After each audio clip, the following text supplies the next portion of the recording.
öz vatanında parya. Burası bizim öz yurdumuzdur. Burası bizim öz vatanımızdır. Biz bu milletin fertleriyiz. Biz bu milletin ta kendisiyiz. Biz bu toprakların, bu vatanın evladı. Biz bu ecdadın, aziz şehitlerin torunlarıyız. Biz hep birlikte bu ülkenin sahipleriyiz. Bu toprak bizim toprağımız. Bu vatan bizim vatanımız. Bu şanlı bayrak bizim bayrağımızdır.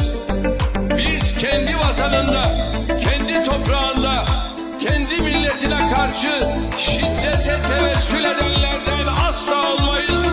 Bunu asla onaylamayız. Şunu herkesin bilmesini istiyorum.